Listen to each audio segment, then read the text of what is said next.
Так, ну, всем здравствуйте. Сейчас уже. Представим, что мы только что встретились, дорогие друзья. Давайте поаплодируем нашему герою-гостю там, в Хьюстоне. Меня зовут Евгения, и рада представить Антона, моего соведущего. Мы не космонавты, к сожалению. Да. Не инженеры даже. И мы рады приветствовать вас сегодня здесь, в этом прекрасном зале, а не на экранах компьютера. Сегодня мы продолжаем нашу космическую тему. И на прямой связи с нами, с Хьюстона, штата Техас, аэрокосмический инженер НАСА Кеннет Смит. Расскажу вкратце о нашей программе. Сегодня мы предлагаем послушать лекцию Кеннета о путешествии на Луну и Марс, которая будет переводиться синхронно на русский язык, а после лекции участники могут, ну, значит, мы тогда будем переводить уже последовательно. Сейчас мы проверим.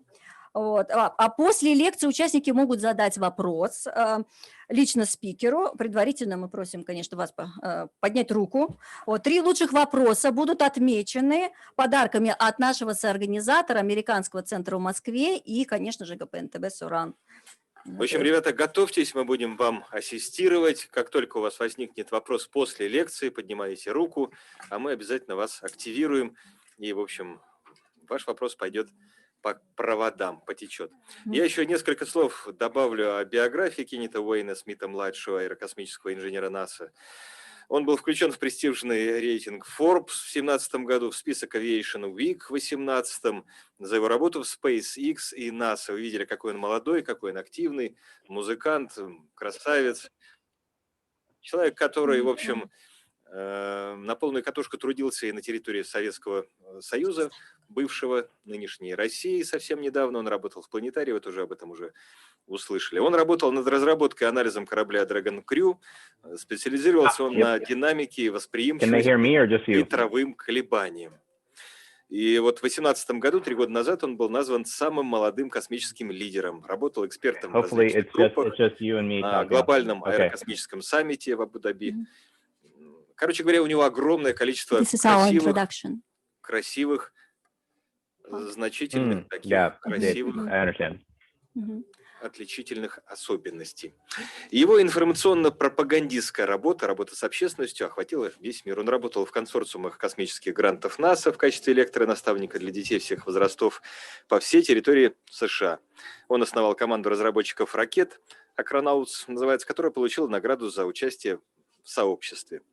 И в 2019 году, пару лет назад, Кеннет был одним из 18 опытных молодых стажеров из США, Великобритании и Германии, которых выбрали для прохождения программы международных стажировок Alpha Fellowship. Прожил в Москве 9 месяцев. Вот видите, за 9 месяцев научился так здорово говорить по-русски. Правда же здорово? И теперь живет в Хьюстоне, штат Техас, работает там и играет там на гитаре. Кроме того, в свободное от работы и игры на гитаре время выходит на прямую связь с Россией, с Новосибирском, с ГПНТБ, с УРАН, с библионочью в нашей большой библиотеке. Спасибо огромное, Кеннет, что вы с нами. Так, если у нас сейчас не получится с переводом, мы тогда пригласим. Все получится. Мы тогда пригласим Анжелику сюда для перевода уже последовательного. Kenneth, we should start. Okay, should I start? Да, Лика, наконец, да, мы вас слышим. Okay, so I can start. Okay. Hello. So can they hear me or no? Only the translator? No. Okay. Everyone who hears the translation, only translation, raise your hand. And not me. You don't hear me, only the translator. Raise your hand. Okay. I hope the translator has as much enthusiasm as I do to make it fun. So the pressure is on this translator. I don't know who it is, but translator, let's do this. It's you and me. We are brothers. We are bratья. Да? Хорошо. Let's go. All right. So we're going to talk about the future of space. So first, I'm going to tell you a little bit about who I am, even though that was a great introduction about some of the stuff that I've done. I think he made me sound a little bit more impressive than I am, but I did work hard to get to where I am. So first we'll talk a little bit about the past, because to talk about the future, it's nice to look at the past, right? You know, it's easy to see where you're going when you see where you've been. So we'll talk a little bit about the past. We'll talk about the current stuff going on with ISS, with this Artemis mission, going to the moon. And then we're going to talk about my favorite thing, going to Mars, because the moon is cool, but Mars is cooler. Let's be honest. Let's go to Mars. All right. So this is me. Look at that. Oh, man. Look at that guitar guy. Look at that hair. I wish I still had that hair. But that's me as a pirate. Awesome looking, cool looking, and then maybe something a little bit more professional, which, I mean, how professional can you be with a ball cap and aviator sunglasses? But yeah, that's me at NASA Langley Research Center. Whew, I worked there for a bunch of years. I think I first interned there in 2013, and then I was full-time there for about 2 years. Pretty fun. But yeah, here you go. This stuff is just kind of boring stuff, kind of like he told in my bio. So, you know, I'm a career NASA journeyman. I've been to 4 NASA centers, currently at NASA Johnson, working on some cool stuff. Some special achievements was the Forbes 30 under 30. I was an AIAA 2020s, and I was named a Young Space Leader, where I got to talk in Abu Dhabi at the Aerospace Summit. So cool stuff there, you know. Some detail you don't really need to know, right? Not that important. But so currently, what am I working on? I am working on this thing called the Gateway Space Station. Now, what is this Gateway Space Station? Basically, it's like an intermediary between Earth and the moon. So, you know, we don't really go directly to the moon. Usually we have like landers. So what are we going to do? We're going to have a space station kind of that goes around there where astronauts chill, they exercise before going to the moon. It's also a nice little way stop to put in maybe different robotics, to put in maybe food before it goes to the moon. So I am currently working on this guy with NASA and with ESA. The European Space Agency is what ESA stands for. So this is cool stuff I'm working on. I also want to tell you some cool stuff I worked on, you know, because I think it's pretty cool. So here is something called the Hypersonic Inflatable Aerodynamic Decelerator, called HIAD. Sounds really complicated, right? But really, it's really easy. Hypersonic just means 5 times the speed of sound. Inflatable means it inflates, right? Filled with air, filled with something. Aerodynamic decelerator means it slows you down based on air. Basically, one of the biggest restrictions of rockets is it's rigid. You can't put anything bigger in here, right? It's tough. But when you have an inflatable, what's nice is you can take it out, inflate, and it could be a lot bigger than this rigid rocket. Now, what's going to be nice is trying to get to Mars, you could have something that's really, really, really big that basically has a lot of drag. You know, like, have you ever put your hand out the window and your hand's like this? And it's like really smooth, but as soon as you do this, it goes, same thing. And this could be really important to get into Mars because Mars has a really, really thin atmosphere. So that means it has less air molecules to basically slow you down. I've also worked on commercial crew. So that's the SpaceX Dragon crew, which if you guys saw yesterday was another successful launch, made it to the International Space Station, and Boeing CST-100. This is the work that I actually got into Forbes with. And then I also do this stuff called smart material testing. So what a smart material is it basically acts on an external stimuli. So say it's like heat, it could be pressure, it could be a lot of things. And basically it could change shape. So what we do is we say, hey, we're going to have you memorize a shape. So maybe when heat's added or when it goes under pressure, it's going to go to shape. And I know this isn't part of the presentation, but it's just such a cool video that I want to share with you guys. Basically, it's memorizing the shape of a paperclip. So here is this metal, and this is hot water. And when it goes in the water, it remembers the shape of a paperclip. Now think of how cool that this stuff would be if you could use it for maybe actuators, like things like that maybe actuate. And it's not going to be a mechanical process, but now it's a material process. And the material will want to do exactly what you want. It can basically help you with exact timing of a lot of things. And it's also looking to be used for wheels. So like when you're riding on Mars and you have a lot of stuff, think about it. You hit something big and your wheel deforms. Wouldn't it be nice to just be able to go up there with a torch and just heat it up and then it go back to shape? That's actually what they're looking at. So I actually got to work on with some of this stuff at NASA Glenn. So yeah, that's, just talk to you guys a little about some of the cool stuff. So let's talk about the past, right? you know, you see Sputnik, so I'm going to put on my helmet because we're going to the past. You guys all got your space helmets, right? Space helmets? Where's your space helmets, guys? Didn't they tell you to bring it? I thought they did, but that's okay. We're going to go in the past. We're going through a worm here. I don't know how much you can hear me, but, you know, we're going to end up on the other side. And we're in the past. We have just traveled back in time because we all know the beginning of space travel starts with aliens, right? Right? That's a joke, guys. You guys can laugh. I can't hear if you're laughing. I hope you are. I hope you guys think like this guy's a little bit crazy, because I am just a little bit. But yeah, it's not really aliens. But, you know, we could go back to Kabolchich. We could go back to Tukolsky. But I want to talk about the era of practical astronautics, practical cosmonautics, right? You know, we got USA, we got the USSR, we got Germany. Well, Nazis, you know, they're kind of iffy. They kind of suck. But let's kind of talk about it. Like, let's start off with Wernher von Braun.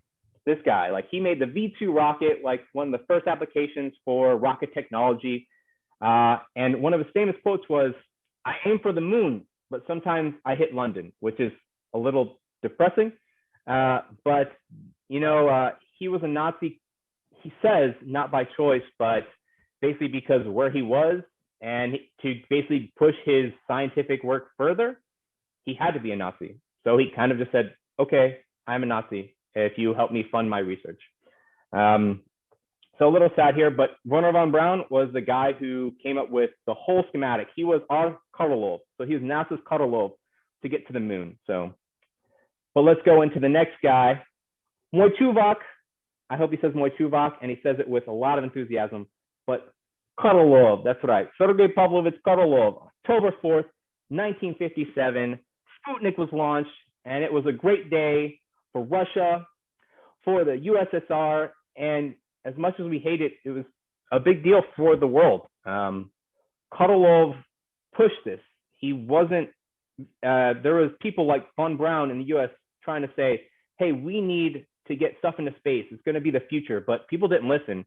Korolev convinced Khrushchev and everybody else why this was important. He's like, oh, the Americans are catching up. You know, he's very smart. And there's a lot of fun stories behind this launch, but my favorite is Korolev working with his engineers, right, at OB1. And he's like, okay, let's design this Sputnik. Let's design this satellite.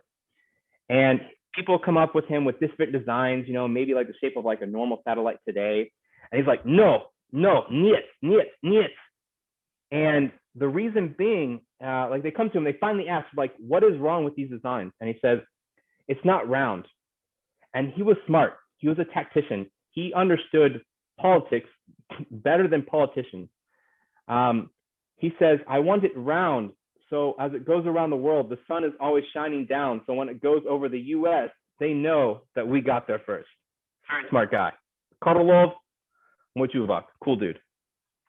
Sputnik 2, Laika, the dog. That's right. Basically was launched November 3rd, 1957 to basically mark the not Russian, but the communist revolution. It was put in there.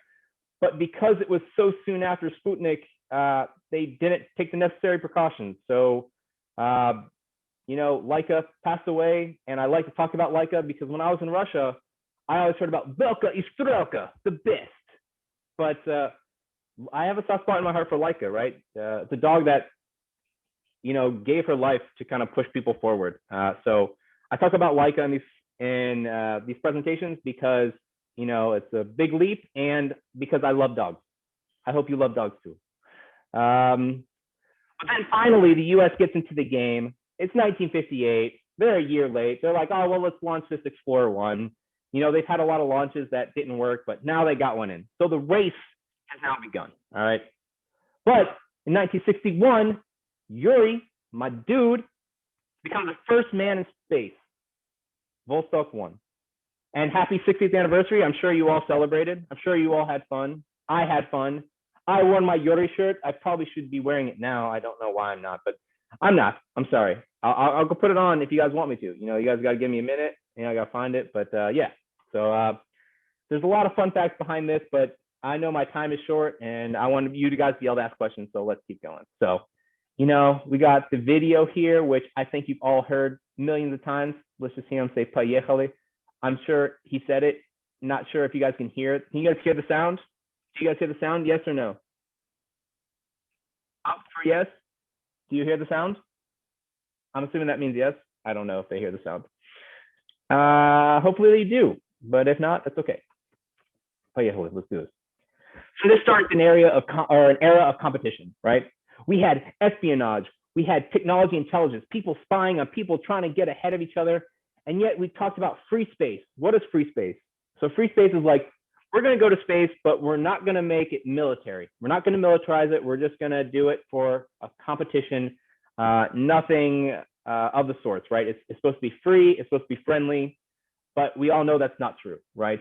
It was a proving ground for democracy versus communism, and led to the race to the moon. So U.S. versus USSR. There's a really fun story that I want to tell you guys. There was a chance that we could have gone to the moon together. Did you guys know that? Wave your hand like this if you knew that, and then if you don't, just keep your hand like this. I don't know. But yeah, there's actually a chance that we could have gone to the moon together. Khrushchev and Kennedy were talking back in the 60s about going to the moon together. Think about how big that could have been, that two rival countries go to the moon together as a team. There were a lot of things that could have gone wrong that we had to work out, but I think that could have been big. The thing that kind of derailed it was the death of Kennedy in 1963.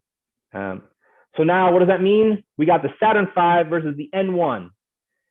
And basically what ended up happening with the N1 was funding and basically infrastructure failures. So NASA had a big budget, right? All the money to throw at it. So they made these really, really big engines. You see how there's like, okay, you can only see 3, but there's 5 engines under here. It's called the Saturn V. If you look at the N1, look at all those tiny little engines on the bottom of the rocket. That means there's a lot of failure points, a lot of points for it to fail. The thing that the USSR did very well, though, is they made really highly efficient engines that actually people kind of still use that technology today. Where the Saturn V rockets were kind of generic at the time. But like I said, NASA had this big infrastructure. They could build these gigantic engines that USSR just couldn't. So eventually, you guys know, July 20th, 1969, man sets foot on the moon. And we go back a couple times. I can't hear this. I'm assuming he says one small step for man, one giant leap for mankind. But yeah, cool.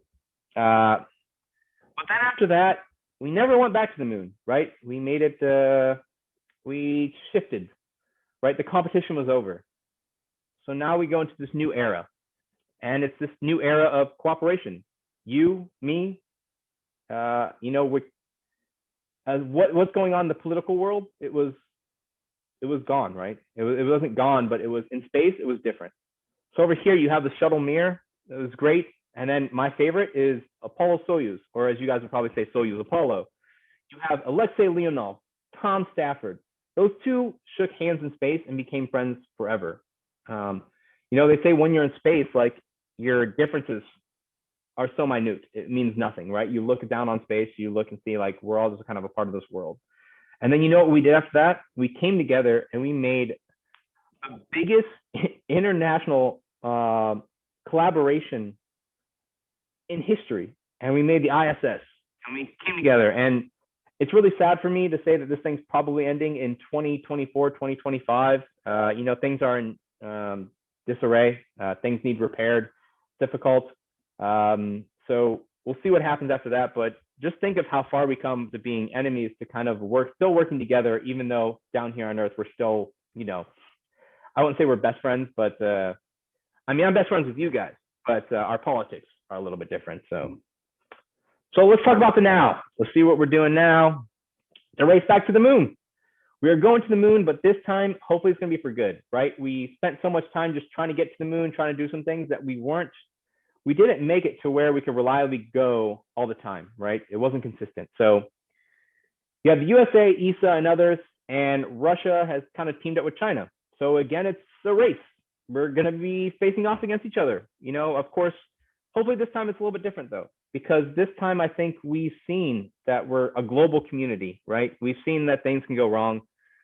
And hopefully this one is, instead of being a competition for dominance, it's just a competition to push us further into science, to push us further into reaching out to Mars and beyond. So that's what I hope. And then, like I said, here's Artemis. This is NASA's stuff to go back to the moon. We're relying on commercial companies like SpaceX, Blue Origin, Dynetics, Lockheed Martin, Sierra Nevada.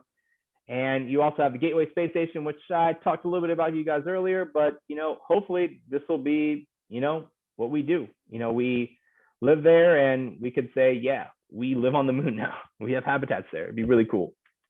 So now, again, like I said, here's some stuff like the biggest thing is commercial space, at least for America. I know commercial space is also kind of getting big in Russia. I know, like, you guys even have some stuff like going in with some space tourism, which is really cool. You know, one of my favorite things is the small CubeSat stuff. I mean, people like Skull Tech are really big into this stuff. And what's happening is these launch providers, these commercial launch providers are making it so cheap that schools and universities and people like us, we could design a satellite that we want to know, and then we can launch it into space. Like, how cool is that? So, you know, here's just a couple like examples. Like, here's spaceship. Here's Jeff Bezos with New Shepard, which is for space tourism, which I think will be big. New Glenn, which is for people and for payloads. Blue Moon, which is supposed to be landing on the moon. So, and then you got my dude, Elon Musk. We're best friends. We're not really best friends. I wish one time I bumped into Elon Musk at the lunch line. He didn't even look at me. He just plowed right through me and didn't say excuse me. So that's my Elon Musk story when we were at the lunch line. So pretty cool. But yeah, he didn't know me. It's okay. Elon, we're still bros. I love you. But yeah, so you got Dragon Crew, which I helped out on. You got Super Heavy and Starship coming up. It's a pretty exciting time for SpaceX. Let's talk about the future. That's right. I'm going to do it again. I know you guys thought it was super cheesy last time, but I'm going to put my helmet on. I'm going to go to the future. That's right. We're in the future now. Let's do this. We're going. We're going. Okay, we're there. All right. Now the thing you guys really came to hear about, right? You guys want to know, how in the world do we get to Mars? Can you guys still hear me? I hope you guys can still hear me. But how do we get to Mars, right? It just seems like it's an impossible road. Like, Elon Musk always talks about, we're going to Mars, but he's been saying that for years and we're still not on Mars. What the hell's going on, Elon? What are you doing? You're slowing us up. It's really difficult to get to Mars and to live on Mars, right? He even said in a recent interview that to get to Mars, a lot of people are probably going to pass away. They're probably going to die. But, you know, is it worth the risk? And a lot of people may say no, but I say yes. Become a multiplanetary species, to be able to kind of go and colonize the universe is something I think that we can do, and something that the first step is to go to Mars, right? So let's do it. Let's start off with my dude, Konstantin Tsikolsky. All right. I could read this to you guys, but you guys know this. Here's the Russian, in case you guys want the Russian. But let's go to the next thing, in case you guys want to keep reading it. All right. Road to Mars. First off, cat on Mars. NASA already lost. Okay, let's go home. That's it. That's the end of the presentation. All right. No, I'm just kidding. All right. Basically, what I'm going to try to do is I'm going to try to make this a roadmap for you guys. So first, let's talk about some Mars training. Then we're going to say, okay, after some Mars training, who are we going to pick that goes first? Because that's a tough decision, right? I want to be the first man on Mars. Do you guys want to be the first person on Mars? I hope you all are waving your hands saying yes, being like, I want to be first on Mars. Woo woo. Yeah, that's right. I hope he said woot woot. You better say woot woot, translator. Say woot woot. No? Did he say woot woot? I hope he did. Okay. Yes, yes. Thank you, translator. All right. So, all right. Now we picked our crew. How do we get there? How are we going to survive? Are we going to be able to colonize it? And then if we colonize it, can we come back? And then what about terraforming, right? We've heard about terraforming. If you don't know what it is, terraforming is just making something more Earth-like. So terraforming, like terra meaning Earth, forming meaning to form. So to form like Earth, easy. All right, bye, Kat. Talk to you later. All right, so Mars training. There's plenty of Mars training things out there. One that's sponsored by Elon Musk in Utah and the Mars Society. I'm just going to play this for a couple seconds. It's not really that big a deal. Just give you guys like a little idea of what's going on. Like pretty cool. Basically, we're trying to live on Mars, trying to show like what type of scientific missions we would be doing on Mars, and living in a habitat. Pretty cool. But this thing has a pretty big weakness, and as you can see, it's only 3 weeks. So, you know, I'm just going to show you guys some cool people walking, and, you know, nothing too crazy. You got these French guys talking something, I don't know, but I can't hear the audio. So when I say I don't know, I honestly just don't know. So let's go on to the next thing. Let's talk about neck and Sirius, you know, some more training. This one's really cool because it's between Russia and the US. I don't know if you guys have ever heard of this, but I actually met one of the crewmates, Anastasia, and she was one of the crewmates for, I believe, like a 6-month or maybe 3-month journey. But this was really cool because not only are they trying to do like these short-term stuff, they're also doing 6 months, a year, and then they're trying to do 2 years. And it's really realistic. Like they even have backup crews training with them, like along the progress before they get to Mars. So it's really lifelike. A lot of people are talking about it, and it's a nice way to say that, you know, Russia and the US, again, are still working, like even, you know, like working on things like Mars, right? Working on things together. So really cool. Just in case you guys ever want to see this, I'm sure maybe there's a tour. I don't know where you guys are based out of, but get to Moscow, maybe you can get a tour. Maybe, you know, I'll call in some favors for you guys. All right, you're welcome. So boom, first man on Mars. It's me. So first man trip to Mars. So yeah, I hope you guys like that picture. I'm just gonna let this sit for a second. You know, you guys. I would never be out there without my helmet though, because I would be suffocating. Because you know, most of the air is CO2. But so it's not a realistic picture. But you know, you never know. You know, maybe this is. I don't know. I have a bubble around me. I don't. Anyways, next thing. First trip to Mars, probably 2030s, but you never know. It could be 2040s. It could be, you know, 2050s. But I'm guessing 2030s because that's what I think, you know. And the trip could be all females, which is hurtful to me because I'm a guy and I want to be first on Mars. And I'm sure all the guys out there do too. But all the females are like, hell yeah, we're going to be first, right? Girl power. I don't know girl power, right? So, but why? Why should it be all females, right? So first, let's take a look. What do you think is the biggest physiological concern? So physiological is like your part of the body, right? So like muscles, maybe bone, a lot of things. I wish I could hear what you guys are saying. So a lot of people would be like, oh, it's bone loss, right? You know, like we lose bone mass dramatically in space. So wouldn't it be something like this? Not true. It's a good guess. I'm just going to assume someone guessed this, but I don't know. Actually, the biggest concern is with eyesight. So what happens on Earth, you are sitting here. We had gravity, right? Gravity pushing everything down and everything's good. Everything's kosher. Everything's nice. But when you're in space, what ends up happening is now all the stuff that's being pushed down is now coming back up. So have you ever seen cosmonauts or astronauts and their face kind of looks like this? They're like, hey, we're this cosmonaut in space.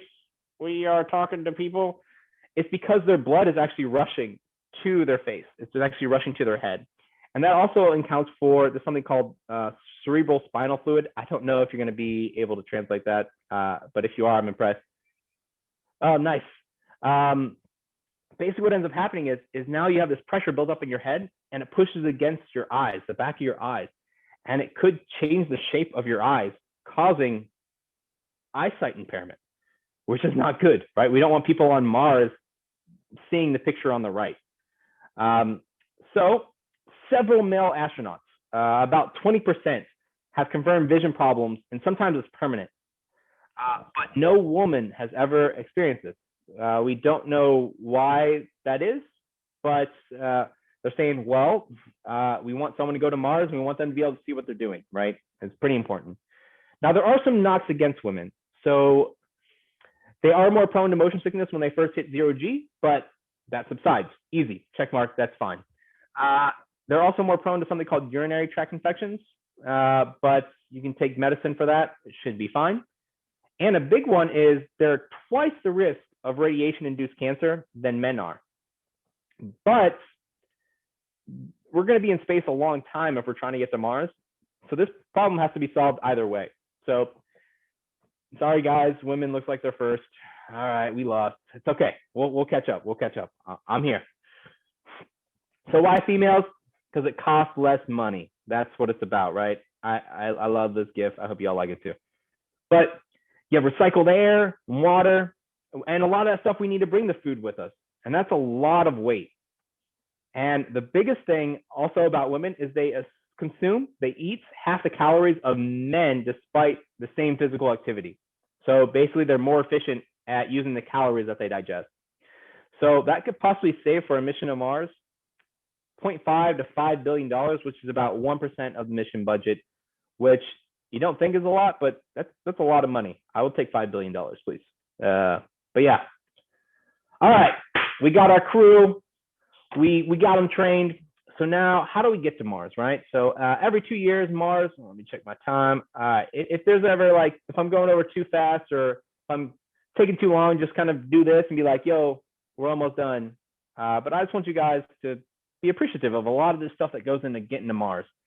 So we come to our closest distance from Mars about every 2 years, and it takes about 6 to 9 months to get there. So this is just kind of nice visualization to be like, okay, so here's year 0, come around, and then about every 2 years we line up, and that's why that's why we always have these missions like, oh, Mars mission 2018, Mars mission 2020, Mars mission 2022. It's because we just line up every 2 years.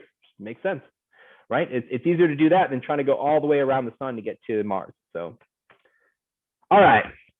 So before we get there, the people, hopefully we're sending food, we're sending water, we're sending supplies, we're sending machinery, we're sending robots, we're sending rovers, we're sending our guitars. All right, we're sending our guitars. Probably not the guitar thing, that's a joke. But you need that stuff there because people are going to be going, and that's a lot of weight to kind of carry. You're going to need multiple launches to get all this stuff there. So the people is probably going to be about 4 to 6 astronauts, cosmonauts. And one cool thing is 3D printer. Why is 3D printer so important? You can print tools. We've seen you can print food. You can even print organs, and you can maybe even print habitats. So if you see this little robot on the bottom right here, or maybe your bottom, I hope it's your bottom right. Basically what it's doing is it's taking the regolith from the moon. This is the moon. It also works with Mars as well. But it's taking the materials basically and making like a brick kind of housing. Not brick, but material kind of housing around it using the lunar soil. And this would actually use the Martian soil on Mars. NASA for a while was developing this for the moon, and then switched to Mars when NASA was saying Mars direct, and then now it's back to the moon. So back and forth. The technology is the same and really cool. All right, so now we got all our stuff there. We're cool, we're kosher, but like, how are we actually going to get there? Do we have rockets that can take people there? And this is a cool SpaceX video. We don't have to watch the whole thing, but I think it's really cool of like what Starship / when it was released this time was called ITS. Taking us there. So this is a nice SpaceX video. So I still don't know if you guys can hear the volume of the movie, but it's okay. Can you guys hear the volume of the movie? Yes, you can. Dope. Okay, it's very epic. But yeah, so basically the idea is we would have this big booster sending up the people into space. So that would be the first thing I'm going to kind of fast forward because I know it's limited time. A lot of thrusts. It's beautiful. It's really cool. Max aerodynamic pressure just means it's like the max pressure that the vehicle will feel during launch. Then the people will now go into what's called a parking orbit. So basically they'll be orbiting around Earth until the super heavy rocket comes back, grabs what is like a fueling tanker. Because of all that weight, they come, they refuel together. So this is actually refueling the spaceship with the people. And then the tanker, which was full of fuel, is now going back to Earth to basically be refilled and be reused again. And then boom, spaceship departs from Mars. A lot of cool stuff going on here. And then, oh wow, they talked about the whole re-entry too. But yeah, boom, we're at Mars. Awesome. We re-enter. Some cool stuff going on. And then we are now the first Martians. Well, not first Martians, but pretty cool video. I just want to show that because, you know, it's, people are thinking about this stuff. Like, you think like, oh, it's impossible, but there's plans out there to basically try to do this. So, all right. So survival and colonization on Mars. And yes, that is a clown, and that is a clown spaceship. I don't know if you guys get the joke, but you know, like the clown cars where you fit a whole bunch of people in one car. I hope you guys get it. I hope you're laughing. All right. Anyways, let's go to next. First habitats probably be brought with us, right? Best thing about this is we have materials here on Earth that we already know like have radiation shielding, and that's really big because on Mars it doesn't have like that kind of like a moving core, like iron core that we have here on Earth that makes this like strong magnetic field. And this magnetic field, what it does is when there's ionized, that means like it's positive or negative, like these ions, when they come, they interact with the magnetic field and then they're kind of pushed away, right? That's what kind of makes life here on Earth nice, right? So if we were going to live on there, we might need a really, really advanced roof because of this radiation, and micrometeorites, because here on Earth we have an atmosphere. Like, have you ever seen like a big chunk of like a meteor coming down, right? It's burning up in the atmosphere. Mars doesn't really have that either, so you're subject to like these like small micrometeorites coming off and hitting you. So my favorite solution to this is we live like mole people. So we live in like these underground lava tubes. So now instead of sending a robot to try to build us something, like, oh, well, we can live in the lava tubes and we are protected. So maybe not the most ideal thing, but it could be nice for the first couple scenarios and be like, okay, we are protected, we are living here, and we could work our way up. Another solution is inflatable habitats. So this was proposed by Mars One. As I said, micrometeorites, probably not the best thing to do is to have an inflatable habitat, right? Like if something hits it, air goes everywhere. Not a good picture. There's also 3D printed habitats, which is what I was telling you guys about a little bit before. So you basically harvest like the iron and silica from the surface and then have that robot kind of make it. But a really, really cool idea was to take the water from underneath the surface and basically make this big kind of like ice kind of like habitat, like put under pressure. And the thing that is nice about water is it actually protects against a lot of the cosmic rays. So as weird as this idea sounds, it's actually a good idea. And it's using resources that are on Mars. So pretty cool. All right, speaking of water, what are we gonna do? Well, the thing that's nice is there's frozen water underneath that Martian soil that makes this possible. If we had to take all the water we needed, it would be hard to get a positive outcome. So we need it to drink, we need it to grow food, and it could be the way we make oxygen, right? Have you guys ever seen The Martian? This is kind of like a similar way that he actually makes oxygen. So, but there's also, so, oh man, I guess the next slide, but so the Mars atmosphere is 96% CO2 and the rest is like nitrogen and argon. I'm like, right, that's like, okay. All right. Only thing you need to know about that is CO2, we don't want to breathe, right? So if we took out that CO2, we had this kind of nitrogen argon mix, and then we added in some oxygen. It could possibly be breathable. We've actually tested this on mice and crickets, and they survived. So I guess we're good. You know, I'm not, you know, maybe, you know, I don't know if I trust it right now, but I definitely would like some more testing. But this kid's got Moxie. I don't know if you guys have heard about this, but just this week, Moxie, which stands for Mars Oxygen In Situ Resource Utilization Experiment, which basically means it's making oxygen on Mars, specifically on Mars. In situ just means like in that specific place. It was launched with the Perseverance rover that NASA sent up, and it actually did make breathable oxygen from the CO2.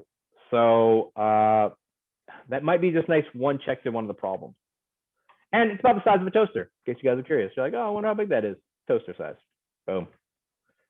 Okay, plants. Am I taking too long, guys? Am I taking too long? I can speed this up. You guys want to speed this up? I can go like, yo, plants. Plants are good for you to eat. Next. I can, I don't know, there's not that many slides, but okay. So next thing, okay, boom. We got water. We got oxygen. Now we need to eat, right? So can things actually grow in the Martian soil, right? You know, there are a couple problems with the Martian soil. There's this thing called chlorates, and they are poisonous to humans, but only in like large amounts. And what's nice about these chlorates though are that with a simple bit of water and cleaning that they can be rinsed off. Okay, cool, check. Okay, so what could grow there? So we tried a bunch of different crops, a bunch of different things, a bunch of different plants, and we've learned that tomatoes, peas, rye grow really well in soil that mimics the Mars condition. But things like spinach, which is actually not good because spinach is really high in protein, did not grow. So what were some of the outcomes of this? Okay, so some of the things that did grow, like tomatoes, they were less fruitful than the soil on Earth. That makes sense. And it takes longer to grow. And remember, this was done on Earth. So how would that change with the lower gravity on Mars? Because we've seen that things grow differently based on gravity, because what we did is we've grown stuff on Earth, we've grown stuff on the International Space Station. So how will this impact it? You know, there's a lot of unknowns that we just don't know. So let's talk about growing some of this stuff though. So what does it require? We require water, air, and light. So let's think about our options. One is a transparent greenhouse enclosure, right? Something like what we have here on Earth. So it's really cool looking, right? You're like, oh yeah, this is nice. But as you saw there, it was clear, right? So what do we talk about? Radiation. So it's subject to radiation. You could be damaging the cells in the plants you're about to eat. You know, growth reduction. And then if it damages the DNA, that means the viable offspring or the viable plants that you can replant are less and less. So instead of saying, oh, cool, I got multiple seeds, I am basically gaining more ability to grow plants. Now I'm getting multiple ones that can't grow, so now I'm making it less and less. One way to kind of go about this is we could use artificial light. So artificial light, but that could be a big enclosure if you're trying to feed a lot of people. Option two, artificially illuminated hydroponic farms. So this is something that we have been messing with around at NASA for a while. Some cool stuff. What does it do? It removes that soil component, right? That soil component, like, okay, well, we have these chlorates in there and we're going to have to clean it. That means we're going to have to waste water. So instead, we bring in like this nutrient-rich solution. So it's nutrient-rich, kind of like liquid kind of stuff. There's a lot of positive to this. So it decreases water usage. For example, conventional farming for something like for 1 kilogram of tomatoes would be 400 liters of water, where if you do this hydroponic kind of stuff, it would be 70 liters of water, but it would actually 90 because you need like this 20 liters of just kind of like this mist kind of going around. So this is a really cool alternative that we may have to use on Mars. And it's definitely, with water being a highly regarded resource, this could be our best option. Okay. All right, we got food. We got water. We got a place to stay. We got there. We got our group. We're all doing it. It's like, okay, let's go ahead and just flip on this light switch. Nothing happens. We got to remember how to get energy. So let's do this. All right. Giant solar arrays on the Martian surface. Could this be good? Yes, it could, but there are some negatives, right? So you have dust storms, making it dusty, making it less efficient. We're also farther away from the sun. Why do you think that NASA has been sending out the radio, the RTGs? We'll talk about like instead of like the solar array powered robots. Robots? What am I thinking here? Rovers, of course. So it's because you're farther away from the sun. So what are some other energy making alternatives? So one over here is the radioisotope thermoelectric generator. And if you guys have ever seen the movie The Martian, this is one of the things that, you know, he was supposed to not dig up. I don't know if you guys have seen that movie, but yeah, this is the thing that he's kind of supposed to stay away from because radioactive. And basically it has thermocouples, and basically the decay of radioactive materials basically causes heat, and it causes like a temperature differential. So that temperature differential then basically makes electricity. Like you can basically make it into usable energy. You can also use geothermal, which is using underground heat from the planet. Again, we hope that Mars maybe has kind of a warm, a warm core, but you never know. You could also just go all in, right? You could put all your chips on the table, as they say, like in poker, and try to build a large-scale nuclear power plant, right? Now, this is more of a long-term option because it requires really, really difficult, elaborate infrastructure that, heck, it's difficult just to build here on Earth. But a nice alternative is this thing called Kilopower. It's a new type of nuclear reactor. It uses like a Sterling technology, which I have some of the backup slides if you guys are curious, but basically it's smaller, it's safer, it's lightweight, and it was been kind of proven some stuff in the lab, but it's still under testing. And to be honest with you, it's probably going to be almost all these things, or a little bit of a couple, just because to rely only on one source of energy on something like Mars is probably not a good idea. But my friend Krusty over here is pretty cool, and that's why we got SpongeBob and the Krusty Krab. That's right, I did it. It's okay. It's okay to laugh. I can't hear you laughing, but I'm hoping there's some giggles. Okay. All right, guys. We're down to some of the final stuff now.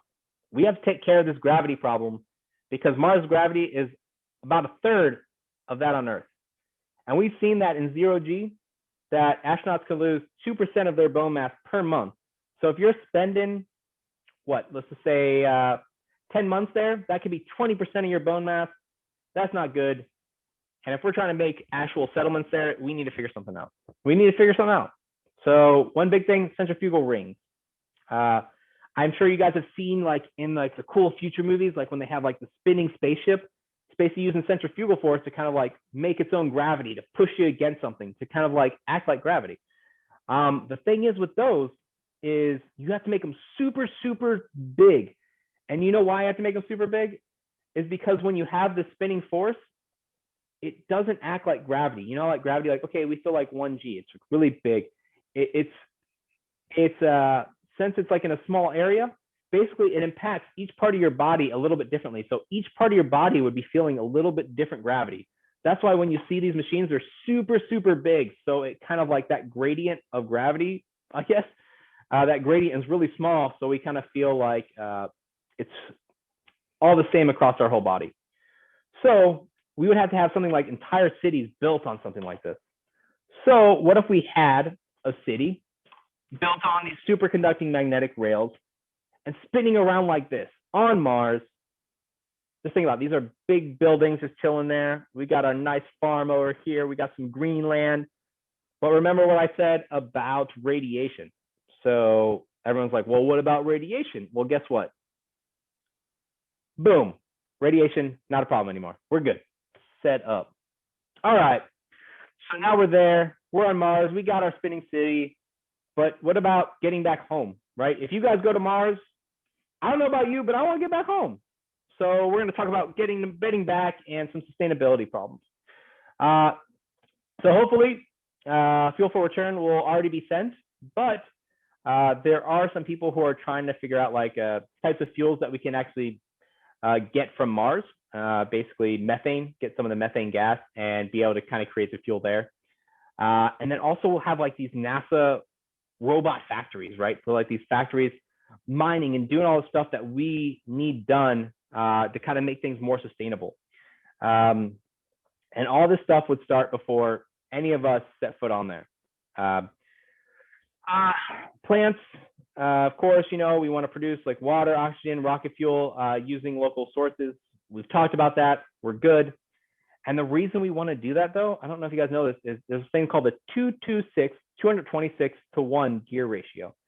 So that means for every 1 kilogram of maybe food or anything that we want to send to Mars, that 225 kilograms of that has to be fuel. So that's what that means. So we're wasting 225 kilograms of fuel just to send 1 kilogram of food to Mars. So, you know, here's this thing called Razor. It's basically like a self-controlled robot factory. It's kind of what stuff like NASA's working on to kind of like do some work before we get there. It's pretty cool. But what does it come down to really, guys? What does it always come down to when you're talking about space? It's money. I hope you hear the music because it says dollar, dollar bill, y'all. I hope you guys hear it. But yeah, it's always about money. So are we going to fund this? I don't know. But the first civilizations, it could be us, guys. It's I might even be a little bit too old. It's going to be you guys. It's going to be you guys. I'm just going to be helping make some of the technology to get us there. And, terraforming, I wanted to bring this up because a lot of people ask me about it. It's going to be difficult. I don't know if we're going to be able to do it. I really hope we can, but, there's some problems that even terraforming something like this may not, it may not end out the way we want it to. And a lot of that comes from magnetosphere. Like, how are we going to come up with solutions from that? And that's a big problem because of radiation. So, as much as I want to see this to this, not sure I will. Plus, this will take hundreds, if not thousands of years to actually get to something like this. But how pretty is that? And then, all right, I'm sorry I'm taking so long, guys, but let's talk about Venus, because fun fact, while during the early times, like when, NASA was facing off against USSR, NASA was really interested in Mars, but USSR, a lot of the first early, basically a lot of the early satellites were sent to Venus. And why? Because it's close. So, Venus is like, hey, you should come chill with us. But Earth's like, no, we're going to Mars. But what about Venus? Like, it's going to be really short, guys. I'm just going to tell you a little bit about it. So, like, what are some of the positives? Boom. It's easier to get to. It's less costly. 50% shorter trip. That's good. That means you have less weightlessness, less radiation. You have to carry less food and less fuel. Lower cost, right? Wasn't that what we said? We were talking about that dollar bill. So it's closer to the sun. So if you want to do solar power, boom, 4 times more. The gravity is about 0.9 that of Earth rather than 0.4 that of Mars, right? So that's good. As we said, prolonged low gravity is bad. I'm sure some of you guys already know this, but here's some bad stuff. Maybe the surface is about 460 degrees Celsius. That's pretty hot. That's just too hot for me. Pressure is about 90 times that of Earth. Basically, it's like diving about 1 kilometer in the ocean, and most submarines, even military submarines, are crushed, imploded at that point. As you see here, probes that are sent to the surface, most of them have imploded in midair. But what about a little bit above the surface? There's a part where there's 50 kilometers above the surface where the temperature is 70 degrees Celsius, still really hot, but we could wear equipment. The pressure is about 1 Earth atmosphere. So we wouldn't need any like this pressure suits anymore. We wouldn't need something to obviously to protect us from the heat, but now, okay, we're about 1 Earth atmosphere. And Venus upper atmosphere is like the closest thing in the solar system to an Earth-like environment. So what if we go to Mars, or what if we go to Venus? Why have we not thought about this? And, I think, oh man, I forgot. We'd be living in cloud cities. First off, how cool would that be to be living in cloud cities on Venus? There's a cool video if you guys have time. This is the second to last slide. So you guys, it's almost done, I promise. But how cool would this be to live on something like this? So this one, I'm going to let you guys.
Okay, I think you guys understand. But how cool would that be, living on air cities, cloud cities on Venus? And why have we not put more time behind it, right? There are a lot of positives. Of course, there were some things that were negative, but I mean, it may be our best chance to actually colonize something, right? Something with maybe the least amount of problems. And the reason that I think is because people are, oh man, this is really too slow. Surfacist. That's not really a term. I just made it up. Basically, I'm sure you guys have heard of like racist, but this is surfacist. Everyone wants to land on the surface. Why? Because they want to plant a flag, right? Everyone wants to plant a flag. You can't plant a flag on a cloud. But so, surfacist, that's right. They are surfacist. So why not, everyone wants to see this, right? Everyone likes to see their flag on some planet, right? There's no cloud cities in here anywhere. But yeah. Okay, we don't have to go through this. This was something I talked about, like the distant future. But thanks, guys. I appreciate your time. I see some people I think probably left because they're like, man, this guy is taking too long. But I hope you guys learned something, and I hope it makes you guys want to go to Mars, go to the moon, get into space travel, get on your space helmet, So thanks, guys. I will take any questions.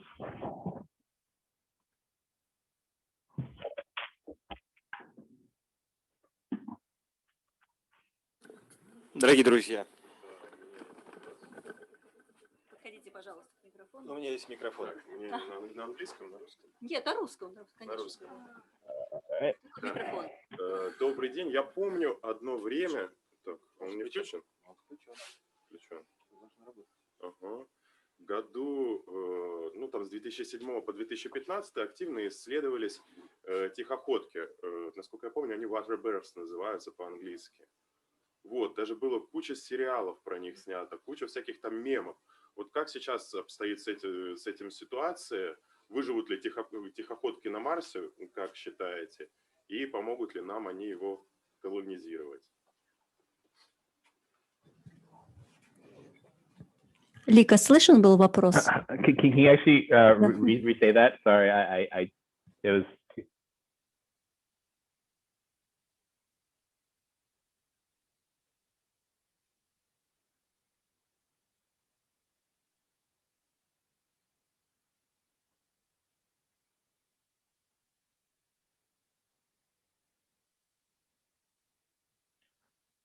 Slow moving rovers. I think a lot of the infrastructure rovers have to be really, really heavy. So one of the most important things about colonizing another planet is infrastructure. And think of like the big machines that we have here on Earth. They're always big, slow moving things. That's what we're going to have on Mars. So I'm not exactly sure if the design wants it to be slow moving, but based on the process of the things that we're going to be doing and building up habitats, building up laboratories, I think, yeah, I mean, it's definitely nice to have those. And with the rovers, such as Curiosity that NASA has and Perseverance, because it's so hard to send things there, they're all these one-stop rovers. So they have a whole laboratory. I mean, Mars Science Laboratory is the long name for Curiosity. And they have so many instruments that they kind of just move along very slowly. I mean, there's definitely some benefits to maybe having maybe like a buggy. Лика, одну минуточку. Сейчас зададут вопрос, постараются на английском. На английском. Слышно все на английском, да? Sorry for my language. Some time ago was many research with water bears. Was many serials with water bears. Can water bears help us to Mars colonization? So I believe what you're talking about is like these extremophiles, like those things that can live in extreme temperatures. Yes. like something that can live in extreme temperature. Да, они и в вакууме живут, и при экстремальных температурах ведутся ли исследования? Сейчас Да. Я понимаю. Okay, yeah.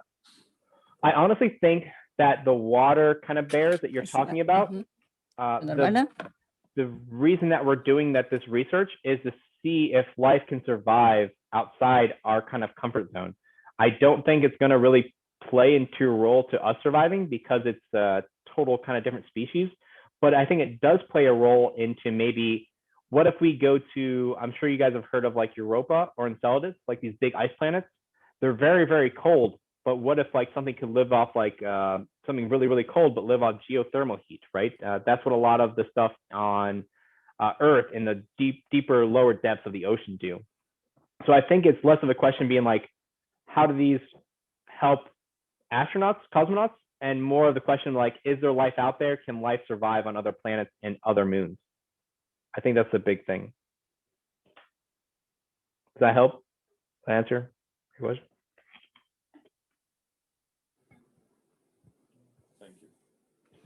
Спасибо. Ответ исчерпывающий. Да, следующие вопросы, пожалуйста.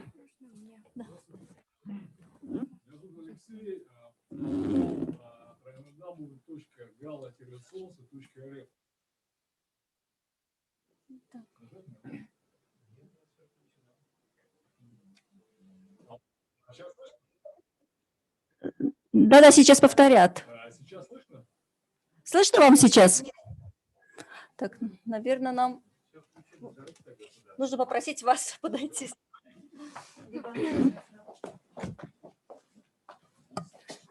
Прием. Тогда мы очень просим вас тогда подходить сюда. Здравствуйте. Меня зовут Алексей, представляю... Алло, слышно, да? Hello. Меня зовут Алексей, представляю веб-портал www.gala-солнце.rf. Портал посвящен изучению космического феномена гало-солнца. Так как у нас сегодня встреча космическая, я бы хотел задать вопрос. Одним из этапов к освоению, построению станций, в том числе на Марсе, на Венере, это действующий сейчас проект, это Международная космическая станция. Да? И часто мы смотрим через специальное приложение прямую трансляцию. Сегодня, например, была стыковка Crew Dragon, да, с МКС, то есть очень много идет онлайн данных оттуда.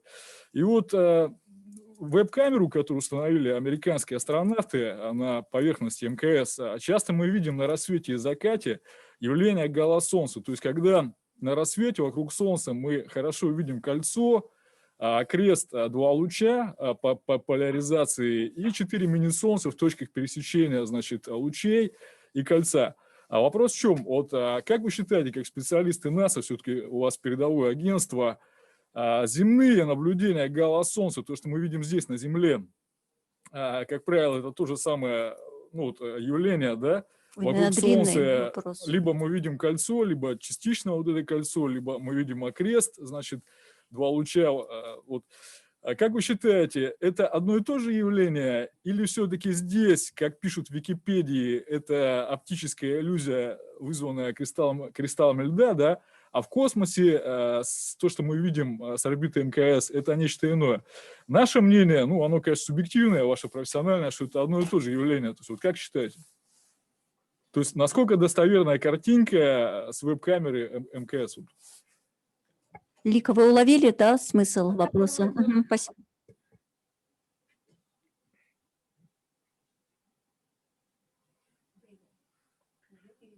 It was a long question. So, yes, I mean, I'm more, yes. I'm definitely more of an engineer than I am a scientist, but I have heard these things, like, I think what they're called here in America, they're called like dog circles or something like along those lines, like, and it's basically you said, like the refraction from the ice particles and particles in the sky. I honestly wish I could give you an answer, but what was that?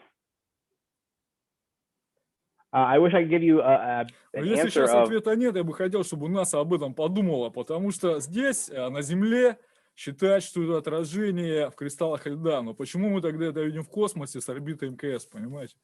Фактически у нас Солнце одно и то же, что в космосе, что здесь на Земле.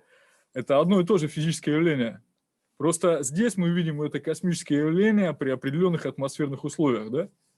А нам, метеорологи, его трактуют как оптическую иллюзию, хотя фактически это то же самое Солнце, которое видно с борта Международной космической станции.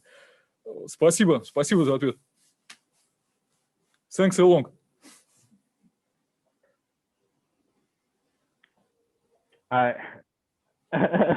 It's maybe there's something lost in translation here a little bit, because I think I understand what you're saying about the ice particulates and about making like the ring the circle, but I don't know if you're saying it like that or if you're talking about something specifically for sunset. But I mean, if we're looking at something like that, there could be some kind of types of refraction still from the atmosphere, because the sun does rise like over the earth. So there could be some kind of like still kind of weird reflections be based on the particulates in the atmosphere that make it kind of look similar, or but I'm not exactly.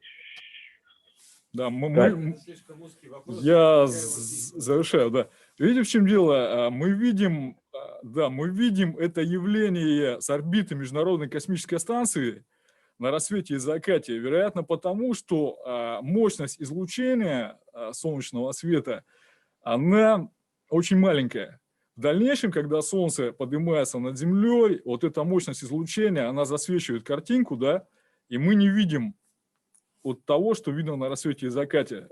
Вы знаете, все-таки это, я считаю, космическая техника, и навряд ли астронавты НАСА установили на борту МКС веб-камеру, которая будет показывать неправильную картинку. Если с орбиты мы видим то же самое явление, что на Земле, то очень высокая вероятность, что это одно и то же явление, понимаете? И тогда метеорологи, которые нам трактуют как это сугубо земное явление, оказываются не совсем правы. Спасибо.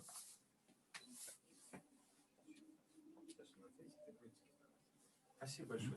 Все, спасибо за внимание. No, sorry, I'm not a scientist. That was a very well thought out question.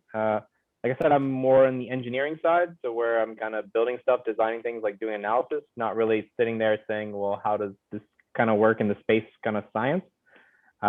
So great question. I wish I could have a better answer for you, but I'm not going to stand up here and try to tell you something I don't know much about. I'm sorry.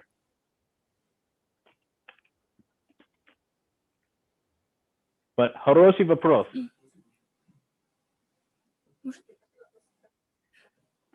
Здравствуйте, меня зовут Анастасия, мне исполнилось 14, и у меня вопрос. Как я могу участвовать в освоении космоса?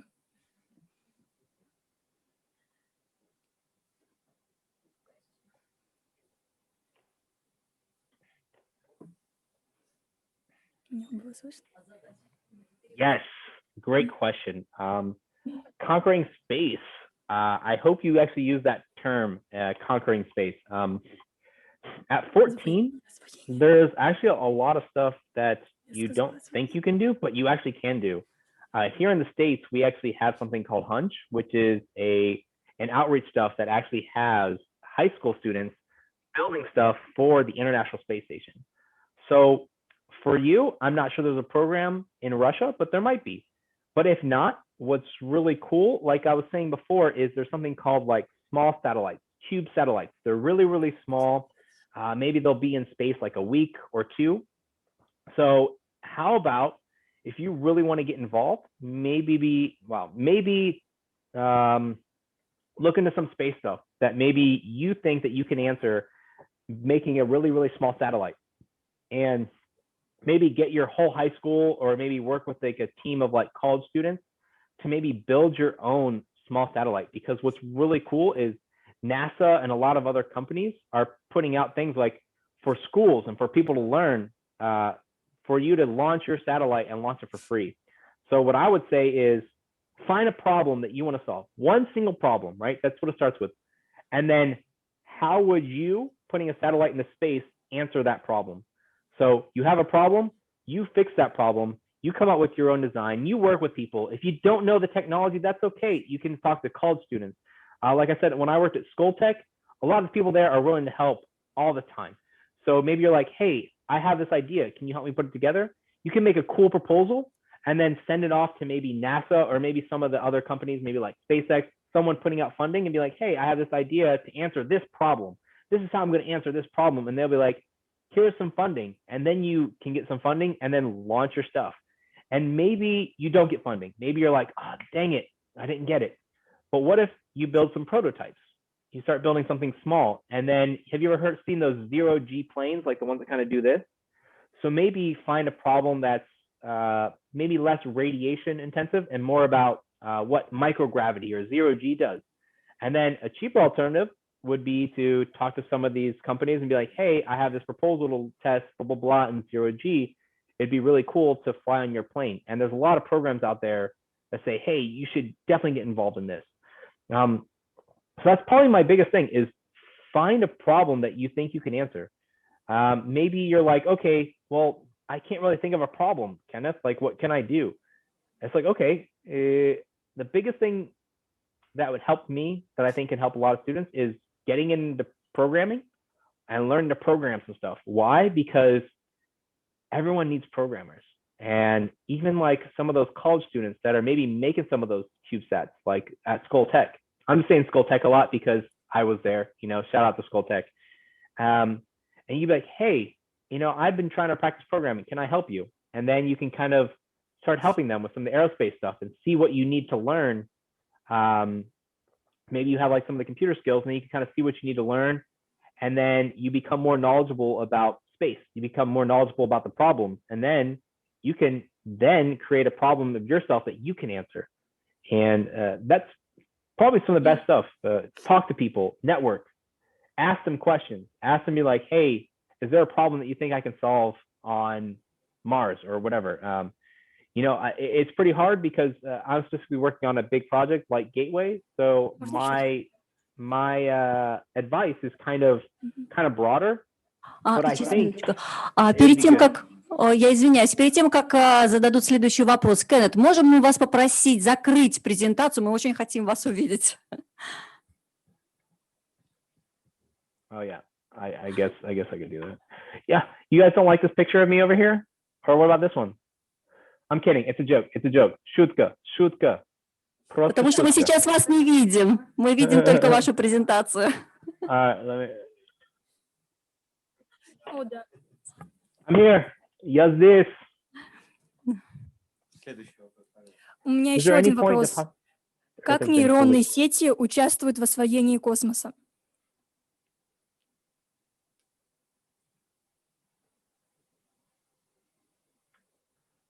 Neural networks. I mean, if you're talking about the stuff like Neuralink that Elon Musk is working on, I mean, everything's kind of interconnected. Neuralink is trying to expand the mind to basically use it to its full potential.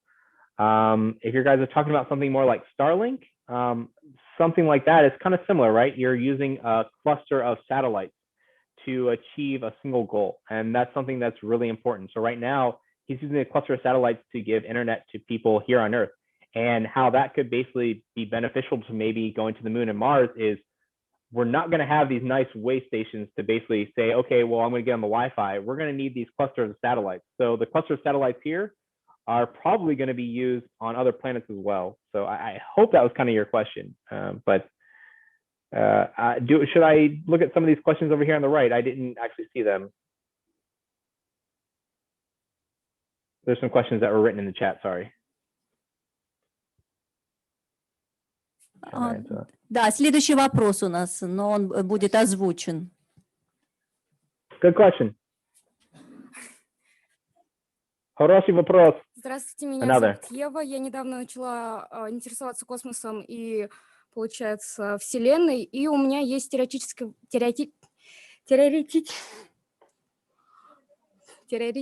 вопрос, надеюсь, переведет, понятно будет. Если мы будем жить на Марсе, и у нас будет там теплицы, еда, вопрос, экология Марса повысится или она ухудшится? Ну, то есть, как у нас Земля, есть экология, она ухудшается и повышается. Такой странный вопрос.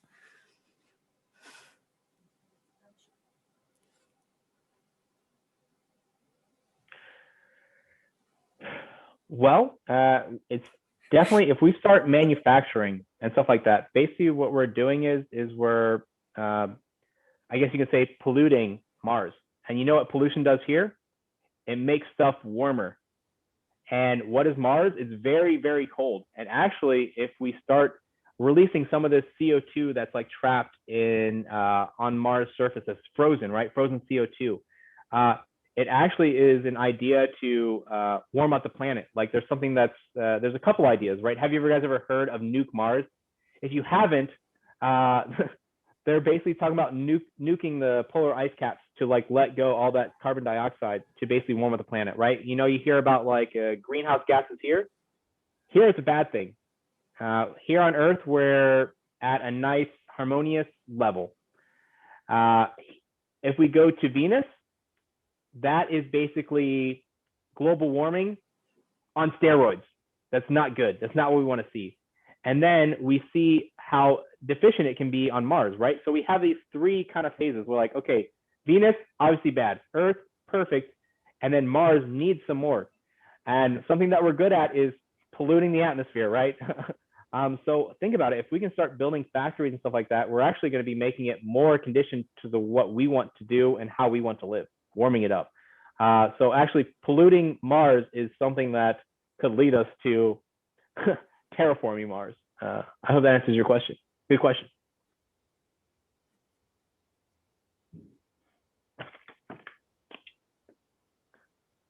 Man, so quiet. Так тихо. Да, поняла. Спасибо вам большое за ответ. Дорогие друзья, у кого еще есть вопрос, подходите, у нас очень мало времени. Прошу. Oh man, there's so many questions. Как много вопросов. Здравствуйте. Я искал этот вопрос, но не мог найти информацию по поводу дороги до Марса. Я знаю, что между планетами нет никакого защитного поля, то есть действует радиация на корабль. Сможет ли живой организм, ну и какие-то защиты есть для того, чтобы человек доехал до Марса без там лишних ног, рук и разлагания тела? Вот. Все, вот такой вопрос.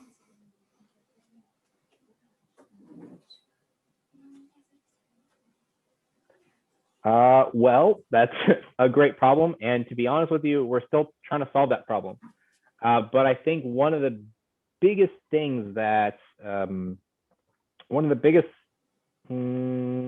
say things, I guess.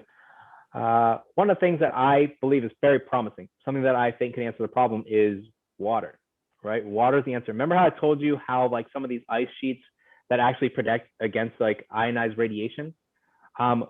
NASA Johnson and NASA Langley, two of the centers I worked at, are working on kind of like this little habitat, right? So they'll have some kind of warning that maybe some kind of, maybe like a solar array, or not solar array, but like a solar burst or something like that comes, and it's like, there's some kind of warning. Basically what happens is they built like this little chamber.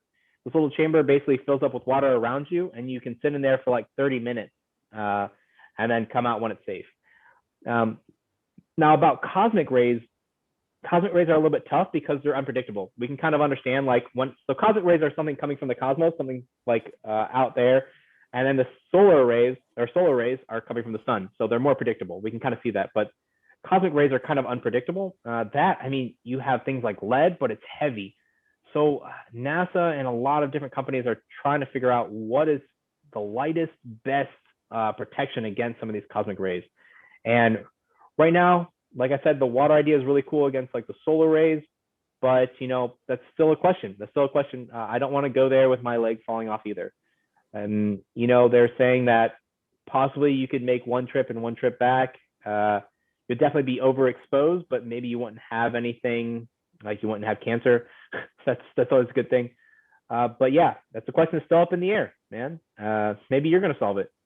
Maybe we're gonna have some cool, like they have to walk around in these water-filled suits all the time, right? Maybe something like that. Who knows? Maybe you're the one. Maybe remember I was telling you about the magnetosphere that take away that basically protects us against solar rays here. Maybe we'll have a little portable magnetic sphere, right? So something that's like has like a radius that kind of goes around us. People are working on this stuff right now. So maybe it's you, not me. I'm too old. You guys are youngins. You guys figure it out.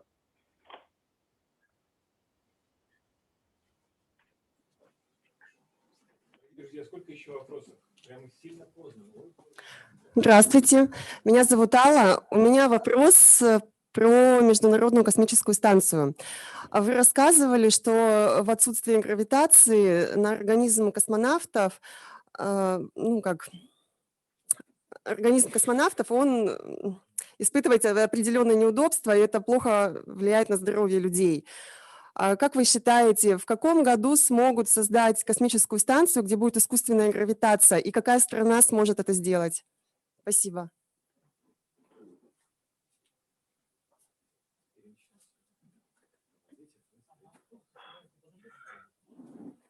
Right, artificial gravity. Well, there's been a lot of things that we have come up with to kind of minimize the physiological damage that is taken on your body. Now, you do lose bone mass, but actually we found a way to kind of counteract that with some of the exercising we do. Like astronauts and cosmonauts have to work out 2 hours a day. And something that we've seen now is we've got it to pretty much 0% bone mass loss. But what we have seen is bone distribution. So, you're not working out the same muscles, you're not working out the same bones. So it's a little bit different when you're doing exercises. So that is one way we counteract it, and that I think we'll have to kind of do it for the future. Like I said, the biggest thing, that's why you always see it in sci-fi movies that counteract gravity and to make artificial gravity is centrifugal effect, like the big spinning kind of spaceships. And to be honest, I don't think one country can do that alone, because to build something that big, we're going to need all of us. As much as I say, like, competition's good, but we got to work together to something that scale to actually, I think, colonize another planet, not just maybe go to the moon. I think it's going to take all of us together. Why? Because we've seen that funding from one country will not do it. Funding from 2 countries will not do it. Heck, funding from a lot of countries built the International Space Station, and that thing is about the size of a football field. Amerikanski football, not soccer as we call it in English, or I guess American English. But so you ask me who's going to get there first. It's going to be no country. It's going to be a global effort. I honestly think that, partially because of money. And how we're going to get there, something is going to have to go wrong where I think it's a necessity. A lot of the funding towards maybe something like that may not be there, and it may not be there for years unless something goes wrong here.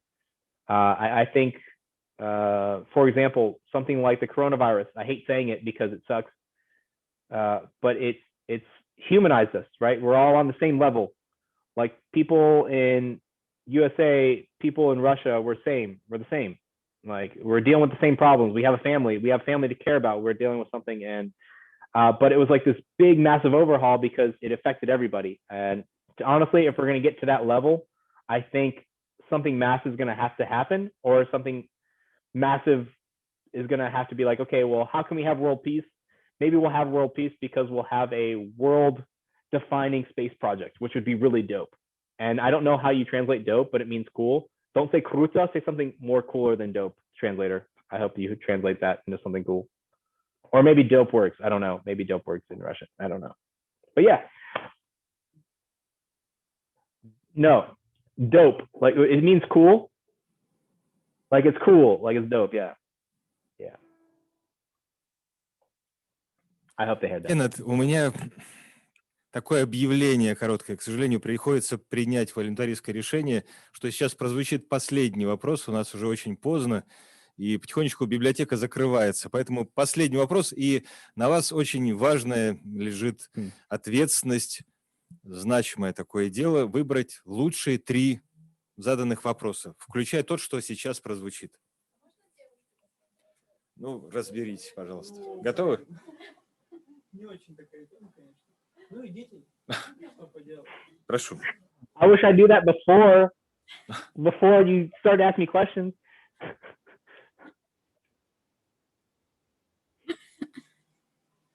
Здравствуйте, меня зовут Катерина. Вопрос про экологию. Скажите, пожалуйста, вот много приборов, девайсов, станций создается, они устаревают, какие-то из них там топят в океанах на планете, какие-то остаются в космосе. И вот скажите, пожалуйста, человечество делает что-то, чтобы минимизировать космический мусор?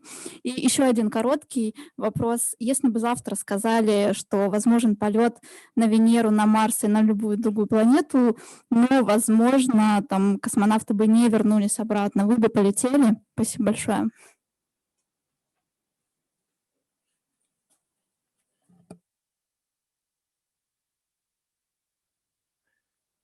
Okay, I'm going to answer the second question first because that one's really easy for me. The answer is yes. I think same thing with Yuri, right? To advance science, we have to take risks. I think that this risk factor has decreased so much that that's why it felt like sometimes we're a little lax, right? We're a little like, it feels like we're a little behind on like where we should be, right? We went to the moon. How are we in 1970 or 1969? How are we not on Mars? And risk, not just millions of dollars, but risk people's lives. I think, yes, I would 100% take that risk. As for space junk and the junk, that is a problem that a lot of people are dealing with now. And there's a lot of cool programs. I know JAXA, which is Japanese Space Agency, put out a call to basically like, you can win some money if you have like the best proposal, but that's what we're working on now. Like there's some cool things like where you throw a net, capture some of the space junk and then just kind of deorbit it. And basically that deorbit, basically it can burn up in the atmosphere. There's also a cool one, which is a harpoon. Think about that, like a harpoon, like like when you see like the whale hunting, you see that big harpoon and then it shoots like a whale. But that's what we're doing with satellites.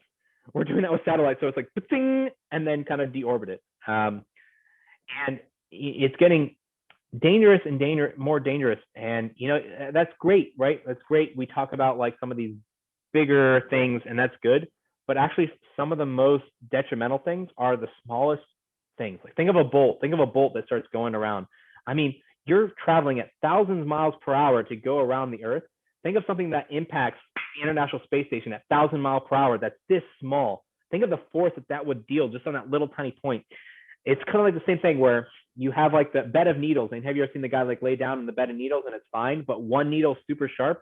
It's the same thing. So now it's basically like taking one needle and just boom, puncturing things. And that's one of the big issues that I don't know how we're going to solve. Like maybe a gigantic magnet if something's magnetic, maybe, but it's difficult. But I believe that now with countries like the US, Russia, China, they have seen this problem, right? Because space almost seems like infinite. Like you're like, oh, there's no problem. It's infinite, and space is infinite, but the circumference around the globe is not, and that junk adds up.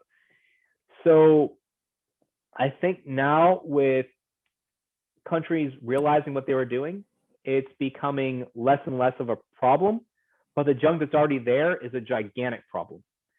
And that's up to you guys to solve. That's not up to me. That's you guys. It's your guys' problem. But no, for real, there's a lot of, like I said, like the harpoon idea, the net idea on trying to deorbit a lot of these things. But there's also something really cool about recycling. What if instead of, so right, we have a lot of money goes into launching satellites. But what if we could send astronauts up there? You know how like astronauts have fixed Hubble and stuff like that multiple times? What if we could send astronauts up there and repurpose some of these satellites? So, there's like a catalog of all these satellites that are dead. And maybe instead of saying, oh, well, these are just junk, what if we repurpose them? Repurpose them for a better reason. Upgrade some of the parts where you're not sending up a whole satellite, right? Now you have this heavy casing. You don't have to send up the space. It's already there. As we talked about how hard it is to send heavy things into space. So it's a tough problem. A lot of solutions are out there, and someone's going to have to make a decision quick because, especially when things hit other things or when things fly off, that's getting pretty dangerous. And with something like the clusters, as we talked about, like with SpaceX, we said it was a great thing, like giving internet to people. It's just cluttering up things a little bit more. But there is a way for it to deorbit if something goes wrong. So it won't stay there forever, which is nice. I hope that answered your question. That was a good question. That's going to be one of the three, by the way. I like that one. Someone thinking about the future, sustainability. I like it. Отлично, Кеннет. Я напоминаю, что в Новосибирске уже близится к полуночи, поэтому многие люди отправились в дальние районы нашего города. У нас 1,5 миллиона населения, очень большой распределенный город по берегу Оби. В общем, некоторым людям очень трудно добраться до дома в такой поздний час. Поэтому, к сожалению, мы вынуждены, и в связи с тем, что библиотека тоже уже закончила свою работу, наша библиотека практически уже закрыта, поэтому мы вынуждены, к сожалению, прерывать эту беседу, хотя мы с радостью продолжали бы ее сутки. Да. Да ведь? Без сомнений. И мы приглашаем Кеннета в Повторить. Новосибирск, как только закончится карантин и коронавирус, наконец. Итак, 3 лучших вопроса. Я думаю, что вы помните и видите тех людей, которые сидят в зале. Может быть, вы прям так расскажете, кто где сидит, или по запомненным вами вопросам скажете, кому мы вручим призы от библиотеки от вас.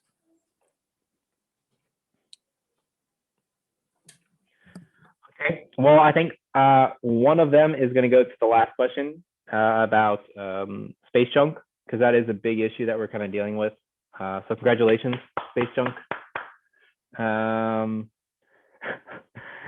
Let's see. I'm trying to think of all the questions. Man, I wish I had them written down. Another one was the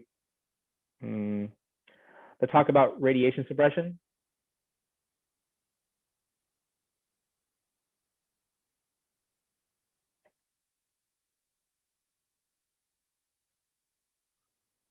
Oh, yeah.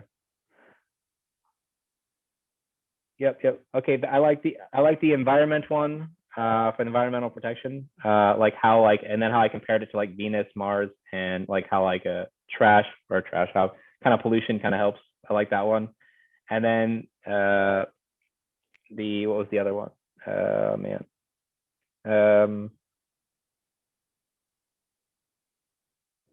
Yeah. Ева ушла уже из нашей аудитории. Может быть, мы других 2 выберем из числа тех, кто остался. Yeah, that one's fine. That one's good. I don't know. I'm sorry, guys. But is there a list of people who all attended this? Is there a list of people who attended this? Буду честен, из тех, кто задавал вопросы, осталось ровно 2 человека. Давайте им и вручим эти подарки.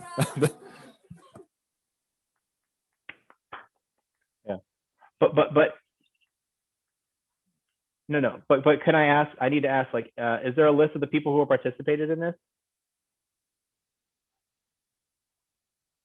Is there a list? Oh, I couldn't hear you. Sorry. Mm-hmm. Well, if there is a list, tell them. Give me an address, and I'll send stickers to every one of you. У нас на самом деле еще не. Давайте мы соберем e-mailы или не знаю что еще, телефоны. Well, I mean, I'll just send it to. Just give me a number of participants. Give me a number of participants, and I'll send it all the stickers to one person. Лучше, конечно, чтобы вы написали. Договорились, хорошо. Пожмем друг другу руки. Мы будем ждать стикеры от НАСА. Дорогие друзья, спасибо огромное за участие. Yes.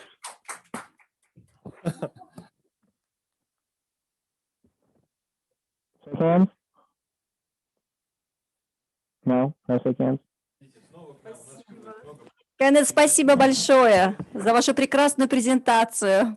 Вот мы ждем вас здесь, в Новосибирске. Sounds good. Thank you guys for having me. До новых встреч. До свидания.